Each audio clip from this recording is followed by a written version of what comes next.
그렇게 돼버리는 경우가 되는 9.19 군사합의 얘기도 해볼게요. 그러면 네. 이게 이 국지전이 일어날 수도 있다. 이런 위험성이 계속 커지고 있어요. 왜냐하면 무장을 하고 있잖아요. 지금 북한도 네. 초소를 다시 만들고 있다. 우리도 만들겠다고 네. 지금 얘기하고 있고, 네. 그다음에 판문점에 이제 화기를 네. 무장하고 이제 예. 건물을 쓰게 무장했죠. 되고, 예. 이러면 국지전이 일어날 가능성이 높아지잖아요. 역대 정부에서 가장 좋았던 시절에서 급격히 중간도 없는 상태에서 나빠지는 거잖아요. 그러면은 경험적으로 봤을 때는 우발적 충돌 가능성이 상당히 높아지는 거죠. 그리고 11개 초소 11개 지피를 북한하고 우리가 공이 철거를 한 이유, 네. 폭파와 철거를 한 이유는 이 1km 이내에 있는 이게 감시 초소들이란 네. 말이에요. 거기서 이제 1km 이내에 있다라는 거는 단순히 소총 하나로 이게 그 트리거가 될 수 있는 그렇죠. 거예요. 우발적 충돌의 트리거가 될 수 있기 때문에 그 안전장치를 마련해 놓는 거거든요. 그런 관점에 있어서는 전 유엔군 사령관, 한미 연합 사령관인 에이브람스가 이제 미국의 소리에서 인터뷰한 내용도 보시면 북한이 9.19 합의에 따라서 전방 초소들을 복원하더라도 여기에 맞대응하지 마라. 이건 올바른 길이 아니다. 이런 표현을 할 정도로 상당히 지금 우리 쪽에서 무모하게 지금 가고 있는 측면이 있어요. 그리고 9.19에 대해서 잘 이해 못 하시는 분들이 있는데, 우리가 이제 9.19 합의를 깬 주된 목적은 뭐 현실적으로는 군사위성을 쏘아 올렸기 때문에 깼다고는 하지만 효력 정지를 했다고는 하지만 이 근저에는 3,600회에 달하는 북한의 위반. 근데 이제 포문 개방이라든지 이런 거는 뭐 도발로 놓기는 어렵지만 그게 뭐 3,500회잖아요. 그다음에 이제 윤석열 정부 들어서면서 완전 남북이 이제 강대강으로 가다 보니까 포병이 많았어요. 포병 사격 훈련이 그게 100여예요. 그래서 600회인데 왜 도발 가능성이 높냐면 9.19 군사 합의가 유지되는 상황에서는 이게 통보나 소통 지금 차단돼 있지만 통신선이 차단돼 있긴 하지만 그래도 그런 합의 정신이 있기 때문에 상호간에 오판 가능성이 줄어드는 거죠. 근데 지금은 아무것도 없는 상황이에요. 소통도 전혀 안 되고 아무것도 없는 상황이에요.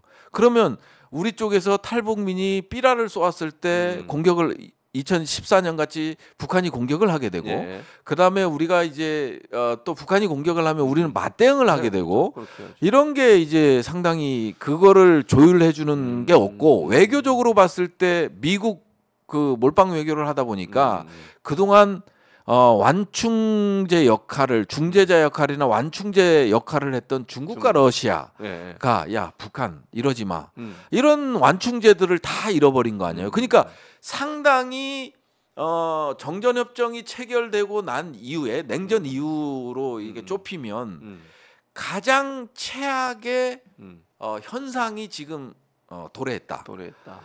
그런 걸 볼 수 있는 거거든요. 이제 북한이 뭘 하더라도 중국이 좀 뭐 제지를 하거나 러시아가 제지하거나 이런 것들이 다 사라져 버리는, 그리고 이제 군사합의 이런 제도가 사라져 버리고 이제 뭐 DMZ에서만의 그 2km, 2km, 4km의 이제 버퍼존만 남아 있는 거잖아요. 그러니까 상당히 지금 탈냉전 이후 가장 안 좋은 주변 여건이나 남북 관계에 있어서 가장 안 좋은 상황이라고 판단을 할 수 있고, 이거를 국내 정치적으로 좀 이용하는 것 같은 느낌이 많이 들어요. 뭐냐면 대통령이 민주평통 자문회의에서 마이크를 잡고 상당히 강성 발언을 하잖아요. 힘에 의한 평화 뭐 이런 거를 강조하고, 리더가 이런 경우는 거의 없거든요. 뭐 국방부는 그렇다 치더라도 국방부 장관이 나서서 또 상장이 그 북한한테 메시지를 주는데 북한 국방성 대변인 담화에서나 들을 수 있는 내용을 신원식 장관이 워딩을 보내고 이런 것들이 싸우자 뭐 이런 것 같아요. 그러니까 쌍방이 상당히 브레이크 없는 질주를 하고 있는 상황이라 이제 국지전 가능성은 그 어느 때보다 높아진 거는 그냥 현상만 봤을 때 그 어느 때보다 높아졌다. 이렇게 그러니까. 판단할 수 참, 있겠죠. 불안해요 사실은. 그러니까 예. 지금 말씀하신 마주보고 달리는 기관차처럼 브레이크 없이 달리고 있는 거죠. 예, 예, 언제든지 예. 충돌을 가는. 예, 그 브레이크를 역할을 해줬던 게 이제 다 사라지고 있는 거고. 주변국들이나 이런 것들이 다 사라지는 거예요. 9.19 군사합의도 예, 마찬가지고. 다 사라져 버리는 상황이죠. 근데 그런 사례는 없었거든요. 그러니까요. 예. 근데 그런 걸 전혀 고려하지 않고 그냥 파괴 뭐 이런 네. 식으로 나가는 건 안 된다는 거잖아요. 아니, 그럼요. 그리고 인내해야 되고요. 그렇죠. 인내해야 되고 어찌됐든 9.19 군사합의가 가져왔던 긍정적인 효과가 부정적인 효과보다 더 높았잖아요. 그렇죠. 그거는 경험적으로 이렇게 데이터를 뽑아봐도 느낄 수 있는 거잖아요. 근데 군사 9.19 합의 파기가